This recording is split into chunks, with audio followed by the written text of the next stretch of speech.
If you love Rearview Mirror Chronicles podcast and want to help us keep bringing you brilliant episodes, then please share it with a friend or a fellow history fan who you think might enjoy it. Thanks for your support, and I do hope you enjoy this episode.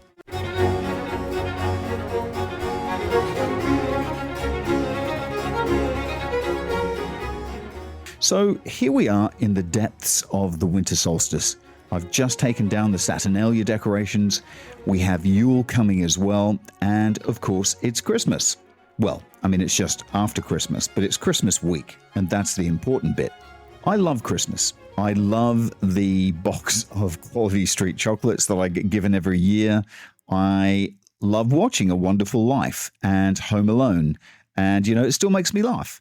And of course, I absolutely love watching Elf, and that actually makes me belly laugh. So there's a lot about Christmas that I love. I love this whole period, primarily because of those things. So I was kind of sitting there thinking, how do I start this Christmas episode? 'Tis a conundrum. And I think what I'm going to do is start with discussing how historical are the gospel accounts of Christmas. So on Christmas and Jesus, there are different gospel accounts. Some gospels say he was born in Bethlehem and some that he was born in Nazareth. So there are four gospels, Matthew, Mark, Luke, and John, but only two of them give us an account of the nativity, and both have him being born in Bethlehem. Matthew gives us the account of the three wise men coming and the massacre of the innocents, and Luke gives us a story about the shepherds.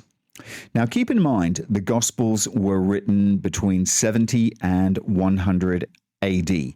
Nothing was actually written during Jesus' lifetime. This would have been very common historically for that time. So the actual Christmas story, I think, is a fusion of the two. So there's no story in which you get both, you know, the shepherds and the wise men together. And there are huge issues with it historically. You know, the obvious one would be that, you know, the dates are absolutely all over the place. You know, obviously we date our years from the birth of Christ, but we've got no idea really when the birth of Christ is, because in one of the Gospels, we've got King Herod, he's still alive, and Herod dies in 4 BC. And in the other, we've got, you know, from the decree from Caesar Augustus, where we're told that this is where Cyrenius was governor of Syria. And of course, Cyrenius is holding his census in AD 6. That's a 9-year gap, and there is no way that you can square those two. The question that I immediately had was, did that census actually happen? And the answer is yes, there was a census, but not in the way that it's described in the New Testament. What's absolutely certain is that Joseph would not have been required to go to Bethlehem, and it's pretty clear that the whole story is an attempt to get Jesus to Bethlehem to be born there, because the prophecy says that the Messiah will be born in Bethlehem. So effectively, the writers of the New Testament have retrofitted that story, because it's pretty clear to me and to, you know, a bunch of other really kind of well-known scholars, way more in the know than I am, that he was actually born in Nazareth. But having said that, I think you can see that there are kind of enduring themes that will run probably over the 2,000 years that followed, which are part of the Christian tradition to this day. One is the idea that Jesus, the Son of God, the Messiah, is essentially, well, that he's the son of travelers who can't find a room in the inn, and he is born in a manger in a stable. And the contrast is something that is fundamental to the Christmas story, that God himself has become this tiny baby laid down in a stable. So that's absolutely crucial. The contrast between greatness and smallness. And that's, I think, why the references are there to Caesar Augustus and to the Roman governorship and everything else, you know, including Herod. And I think it's really important because what you're actually counterpointing is that character. You're counterpointing the Christ child to the apparatus of state power. And the other thing is the preaching of the message of peace, which the angels told the shepherds. Again, this is placing the birth of Jesus in the context of Roman power. It's the idea that Christmas properly should be a period of truce, of peace and truce. The other question that I had was during the first couple of hundred years or so, when Christianity is not a state religion, did Christmas loom as large to the early Christians as it does to us? Or was Easter, their big deal? And the answer is no. Christmas does not seem to have been marked or celebrated in the first 2 centuries after Jesus' death. As late as the 3rd century, maybe even the beginning of the 4th century, that's when you start to see interest. And it's fixed on the 25th of December. So, of course, the obvious question then is, how much influence did Saturnalia have on Christmas? So Saturnalia was an ancient Roman festival, a massive jamboree, a huge celebration, basically in honor of the god Saturn on the 17th of December, with festivities that kind of last up to 7 days. And it was one of the most popular and widely observed Roman festivals of the time, known for its revelry, its role reversals, its festive spirit, its gift giving, all of the above. And it's often said and argued, that Christmas is the Christianization of that particular festival. Or it's said that the god Mithras was born on the 25th of December, or Sol Invictus, the unconquered sun, is celebrated on the 25th of December. And that could be why the church fixes on the 25th of December. And it's to do with this idea that the calendar is a fraction of the divine purposes. And it is actually determined by the date that the church arrives at for the death of Christ, which is the 25th of March. The church fathers work out that by the end of the 2nd century, this is the likely date, the 25th of March. And if you are a J.R.R. Tolkien fan, you will remember that the ring that rules them all, is actually thrown into the volcano on the 25th of March, because that was the holy day. And Tolkien knew this. So everything in history comes back to Tolkien, doesn't it? Always does. And of course, the rabbis and the Christians both thought that things that began and things that end happen on the same day. So effectively, the world begins and the world will end on the same day. So Christians assume that the day of Christ's death must also have been the day of the incarnation, the day in which the Spirit enters Mary and is planted in her womb. Then what they do is you take 9 months from the 25th of March, and hey presto, you get the 25th of December. So I get all that. I get all the stuff about dating back, but I also think it's a remarkable coincidence. It's very convenient that that date happens to coincide with this huge Roman holiday, this huge jamboree. And also, I think I'm right in saying with the big day of Sol Invictus, which is also one of Christianity's big rivals at the point where Christianity is sweeping its way through the Roman Empire, that basically Christianity steals this holiday. I mean, you can't tell me that this is a complete coincidence that it steals the biggest day of the year from one of its competitor religions. However, the Christian argument on Sol Invictus is that it's unclear Invictus was actually celebrated on the 25th of December because, as you know, the sources for these kinds of things, ancient history, are incredibly complicated. And there is actually a kind of an amazing account that says very broadly that Christians moved Christ's birthday to the 25th of December because they wanted to appropriate the feast of the unconquered sun. Now, that was thought to have happened in the 4th century, which made it more credible. But actually, it happens in the 12th century, and it's recorded in the margins of an account by a Syrian bishop. And essentially, it's an attempt to explain why the Western Church celebrates Christmas on the 25th of December, whereas the Eastern Church actually celebrates it 2 weeks later. Christians argue that there is absolutely no evidence at all that the birthday of Sol Invictus was on the 25th of December, and none at all that the birthday of Mithras was on the 25th of December either, and that it was all a big coincidence. However, it is clear that the solstice, the winter solstice, the dead of the year, is clearly a time when people do want to cheer themselves up. I get that. So what's the connection to Yule, given that primary sources don't go into detail? And they really don't. And can we really claim that Santa is actually the Norse god Odin? Or is it just speculation based on a couple of common attributes? There are these connections going right the way back. Right the way back, the alignment with Stonehenge, with the winter solstice and that kind of thing. I mean, it's evident, but the desire to celebrate the Festival of Light in the depth of darkness, it's a universal thing. I guess the church fathers would have said, well, this is purely coincidental, maybe even providential, effectively a remarkable accident. So if we look at the first 1500 years of Christmas's existence as a festival, it's basically, people always moan now, that we've lost the true spirit of Christmas. I hear it all the time, which is sort of, I guess what they're saying is that Christmas should be a period of silent contemplation and thinking about peace and sort of, living the life of a secluded monk for a couple of days or a week. But actually, you know what? That has never been what Christmas has been about, has it? Because for most of that, first 1500 years, it was actually about, stuffing yourself with food and getting drunk and having a party and kind of messing about. It was a sort of a carnivalesque element of Christmas. And in a weird way, that's actually what we've lost. And of course, it's also about the idea of the wealthy, those with power offering generosity to those who lack it. So, one of my favorite Anglo-Saxon charters, I just realized what I said. Yes, I have a favorite Anglo-Saxon charter, is actually issued by King Athelstan. It's issued by Athelstan on Christmas Eve to one of his noblemen issuing a grant of land.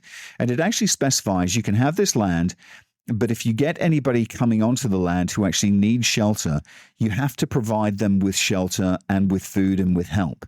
And it's pretty clear, I think, that Athelstan has actually been contemplating the Christmas story. I think that's actually incredibly moving because suddenly you get a kind of shaft of light into the way that this otherwise very obscure English king thinks. And we don't know what he thinks. But suddenly we do get a glimmer, a glance of what he thinks. And I think that's really moving. And I think that the traditions of celebration of Christmas, where the village halls are opened up and there is feasting and merrymaking, the crucial aspect of the merrymaking from the Christian point of view is that it's a shared celebration. It's the rich hosting the poor. And that, again, I think, is a theme that runs right the way through to the present day. I mean, the idea that giving does actually remain, pretty fundamental to the way, Christmas is understood. But I think the big shift in Christmas comes from the past, is actually from the collective to the private. The public nature of Christmas going, all the way through to, basically to Dickens with, A Christmas Carol. But I think what happened with Christmas is that Christmas has retreated behind closed doors and become a much more privatized sort of domesticated festival. And actually, the giving to the poor and this sort of sense of community has actually become diminished over time. And of course, Christmas was also used for very kind of non-Christmassy reasons as well. I was also then just thinking of the coronations of old. I talked about Athelstan. Well, Athelstan and King Harold Harefoot and more famously William the Conqueror, they're all crowned on Christmas Day on the 25th of December. And I guess the question is, was that a fluke or is that a deliberate choice to kind of identify their regimes with the birth of Christ? I don't think it's a coincidence either, because I would think that feast days of the church, they have a salience in a, pre-modern time that we can barely comprehend now. And in a sense, the significance of Christmas for us is the kind of one ghostly remains of that world, where your whole world, your whole life is actually structured by these festivals. Back then, they would have measured the changing of the seasons by it. They would have measured their life by that passage. And the sense that the calendar is reflecting a kind of cosmic drama, and so what happens on Christmas Day has this incredible significance. I mean, I suppose if you're a politician and you're going to be crowned at some point in the mid-20s December, you're going to choose the 25th, aren't you? It just sort of makes sense. There's a feast day already, so why not put the stamp of Christ on it? So let's fast forward just a little bit, because we've obviously talked about, the sort of public nature of Christmas and the merrymaking and all the rest of it. And this inevitably brings up the period of the Reformation and the Puritans. And I think people got completely the wrong idea about them banning Christmas. I mean, what they want, I think, is that they want to clamp down on Christmas because it's suddenly not becoming a Christian celebration. It's not actually Christian enough. And what they're looking at is what people are doing. And they say, well, if all they're doing is getting hammered and dancing inappropriately and groping people and disgracing themselves, then really Christmas should be just an ordinary day. And what the Puritans want is people to go back to work. They want to stop all this merrymaking. Because what the Puritans are arguing is that Christmas has yet again become a celebration of pagan festivals. And this idea begins with the Reformers. It begins with the Puritans. It's something that they are incredibly anxious about.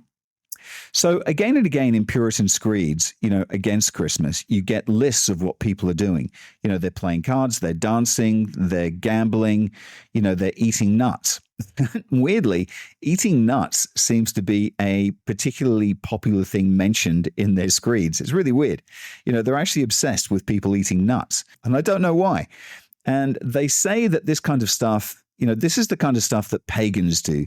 They say that we're allowing the pagan gods to creep back in. So that by celebrating Christmas, they are actually celebrating, Saturnalia, Yule, Mondranite, or, whatever gods have since been banned by the Christians.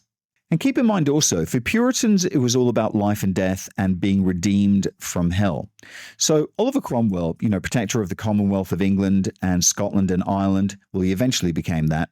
Everybody thinks that he's the one who banned Christmas. But of course, when the ban came in, he wasn't even in power. I mean, he was there. He was actually out in the field, somewhere riding around with his Ironsides trying to take the country, at that particular point. But he was doing that when Parliament banned Christmas. They banned Christmas. He didn't. And the interesting thing is that, there are all these accounts of sort of, people going to work as normal. And there's accounts of irate apprentices who actually want to have Christmas. They don't want to be at work. And they're going about the country kind of trying to force people to shut their shops and enjoy themselves when the Puritans don't want them to. I'm not religious, so for me, Christmas isn't about thinking about, Christ. It's more about the end of the year. And I like the idea of just giving something of thanks. And it doesn't have to be huge. It can actually just be a token to acknowledge a friendship or acknowledge a broken friendship that you kind of want to re-heal. It's about acknowledging that. And it doesn't really matter what the contribution they have made to a difference in your life. It doesn't have to be about any of that. And of course, also, you don't have to get all religious or all, kind of Roman about it either. It's basically just an acknowledgement. And I like that about Christmas. Anyway, back to the Restoration. The Restoration happens and Christmas then returns. So, the festivities are restarting and all the rest of it. And yet, to me, the interesting thing about Christmas is what actually happens to Christmas in the next 100 years, because that's a part of the story that never gets told. And the interesting thing looking into it is often people barely mention it in their diaries. It's a feast day and it's a festival, but there's something slightly backward about it. It's basically a relic of their past that they cling on to. More so in the countryside, that Christmas is an old-fashioned thing and that it's not a big deal at all. I think what then happens is that the English actually export the traditional celebration to America. And I think it then gets brought back to the United Kingdom from America with the American traditions of how they celebrate Christmas from the early 19th century. It's almost, the first examples of Americanization. And of course, that brings us neatly to Santa Claus. And if he really is a reincarnation of Odin, the god of wisdom, war, poetry, and death. But before we discuss Odin and Santa Claus, let's take a quick break and we'll be back in a second. Autonomous is your one-stop shop for your Malaysia My Second Home visa. But they are much more than that. When you sign up with Autonomous, you become part of a larger community, a community that cares about you in Malaysia. And that's important when you move to a new home. So for more information, call Autonomous or WhatsApp them on +60 124937270 or visit their website www.penangmyhome.com. And we're back. So, are we talking about Father Christmas or Santa Claus? Are you a Santa Claus man or a Father Christmas man? I have to say, I'm a Father Christmas man. I hate Santa Claus. So, just before the break, I asked the question, is Odin Father Christmas?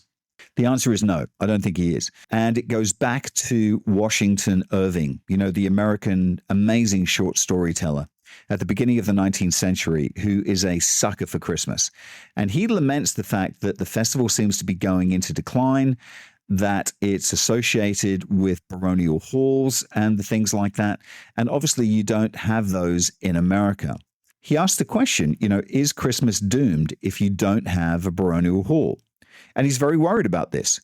But he's part of a circle that are actually very interested in kind of resurrecting old European traditions. And of course, St. Nicholas is actually associated with the coming of the Dutch. St. Nicholas is a Dutch adoption of a Greek-Turkish saint. So Irving actually writes A History of New York in 1809, and he notes that the very first Dutch ship to moor off Manhattan Island had St. Nicholas as its figurehead, on the front of the ship. And this then, interestingly, gets picked up by a friend of his by the name of Clement Clark Moore, who eventually comes to write The Night Before Christmas. And he writes about St. Nicholas coming, and he does describe St. Nick as an elf in that book. So there is perhaps a kind of invented sense of, continuity with Scandinavian traditions or whatever that also kind of makes you think then about Odin. But Moore is a lecturer in a theological seminary. He's very Christian. So it's clear that the purpose of St. Nick is an attempt to kind of re-import this kind of medieval tradition of, friends giving gifts, of open hospitality, of decking the house with holly, and all that kind of thing. And it proves to be incredibly successful. But he's not Father Christmas, though. Father Christmas is somebody else. Father Christmas is actually English. So Father Christmas is this sort of English personification of Christmas, of jollity. And St. Nicholas is slightly different. They're not dissimilar, but they've come from different origins. So that tradition of St. Nicholas gets exported back to Britain and merges with the tradition of Father Christmas. So not for the first time, English tradition gets blotted out by American tradition. Then, of course, there are the German imports into Britain, and you can't forget those. George III's wife, Queen Charlotte, she'd actually brought a Christmas tree across, and people in England are actually looking at this and going, golly, a tree? Whatever next. But later, obviously Prince Albert is the key figure. So Prince Albert is Queen Victoria's husband. He's the Prince Consort, and he's incredibly popular, and he's very into his sort of Germanic, traditions. And he brings over a Christmas tree, and people get really excited by it because, of course, people are actually modeling themselves on the royal family. And I think that's actually the key to Christmas as we know it today. And Christmas is a reinvention of the 19th century. Victorian Albert's kind of rebranded the monarchy as an idealized family, if you like, as this little kind of family unit and the sort of coziness and, that Gemütlichkeit kind of aspect of Christmas. I love that. And I think they actually personified Christmas as we know it, and they drove it forward. But I guess the question then is, would it have happened without them? And I think it would have happened without them. And I talked earlier about the change from what I think is a big change over Christmas, which is, the change from the public ceremony to the private family-based one. And I think what you have there is you've gotten this industrialized urban society. So in other words, people aren't living in these rural communities where they gather in baronial halls and the Lord of the Manor gives them presents. They're now living in their terraced houses, in their Victorian terraced houses in London and the other big cities, and they work in factories. And Christmas becomes this kind of oasis of sort of family time. And that's why the figures of St. Nicholas, of Santa Claus, is so perfect for it, because he's a figure dispensing generosity coming down a chimney. And these houses have all got chimneys, and the chimneys that enter into their little living rooms. And the spirit of Christmas exactly comes into the family home down that chimney. And I think the crucial year for Christmas is 1843, because two things happen in that year. That's the year that you get the first Christmas card, and you also get A Christmas Carol by Charles Dickens. So how does Dickens fit in? I think he's absolutely crucial. His spirit suffuses the 19th century. I think it also suffuses 19th century popular culture. And with the Christmas Carol, I mean, so many of the ingredients about Christmas are bound up in that particular story. You know, people say that I'm a contrarian. Maybe, but this is one thing that you just can't be contrarian about, because A Christmas Carol is so clearly the template for Christmas. It's a brilliant story, a bloody brilliant story, and it really has become a modern myth. And I think we would all agree that the best interpretation of it is The Muppets Christmas Carol. Oh my God. If you haven't seen that movie, please watch it. It's got Michael Caine, he performs as Scrooge, and, he sings and he dances, and it's just first class. It's a great movie. And, all the different aspects of it, the turkey and all that stuff. At the climax of A Christmas Carol, Scrooge actually sends a boy out to buy a turkey. And guess what? The shops are open. And actually, that's an interesting reminder that at that stage, Christmas wasn't a period of peace and contemplation and kind of hiding yourself away. Things were open. Things were going on. It was an exciting period, and there was still a public element to it. But obviously, what you get is that scene, and it's the unforgettable scene of the Cratchit family. They're all sitting around having their turkey, and, Bob Cratchit works so hard, and this is their one oasis of peace and happiness. In an otherwise incredibly grim, gray, dark Victorian setting. They've got 364 days of drudgery, and this is their one moment, their one day of absolute magic. And clearly a lot of people in the 19th century Britain, and indeed, around the industrialized world, they really buy into that idea. They love the idea of having this one little oasis. And, thanks to Dickens, with all of his brilliance, his creations and the ghosts and all the rest of it, they can do exactly that. And the other thing I love about it is that there's a kind of a classic Dickens tension, though, isn't there? You've got Marley's ghost, who arrives, and he has he's covered in chains, and attached to these chains are ledger boxes, and he's dragging them around. So the idea that the process of making money is a chain and it actually dries you out is very prevalent, and that it leaves you kind of huddled over a candle inspecting your ledger book on Christmas Eve. But at the same time, it's precisely that enables Scrooge to buy turkeys and really save the day. I mean, it really is. So what I'm saying is that there's a tension there in A Christmas Carol, as you get throughout Dickens's novels, where basically all the problems with industrial society are actually solved by benevolent philanthropists who pop up in Dickens. And Dickens actually has no interest in how you actually make your money at all. But clearly, he is focusing on something that is still very much present with us now, which is that, in a way, Christmas is cast as a creative escape, I guess, from the grind of making money. It's sacred, and the celebration of family and everything, and all, things that really matter. But you celebrate it by spending enormous amounts of money. And so that's why people, it seems to me, are always kind of anxious about the commercialization of Christmas. But the point is, you can't have Christmas without lots of money spending. And of course, the complaints about the commercialization of Christmas, I think, always miss the point. And that point is that Christmas is by definition a commercial festival. And it has been since, the emergence of capitalism and the industrial society. And of course, then there is, Washington Irving, the Washington Irving thing. Why can't we get back to the medieval kind of baronial halls? And the point is, we actually can't. And if we tried to go back to baronial halls, I think it's fair to say Christmas would end. Christmas kind of reinvented itself as an industrialized, urban, capitalist festival in which people buy things and people, buy a lot of food and they celebrate, they celebrate family, initially a kind of extended family and increasingly now, more and more kind of a nuclear family. And I think Dickens plays his part in that. I mean, the interesting thing in his books are the tension, because Dickens is simultaneously a very radical writer and also an incredibly conservative one. So his solution is philanthropy, which is the bold work of the status quo, isn't it? You make yourself feel better about being a rich capitalist by one day a year buying a turkey for someone.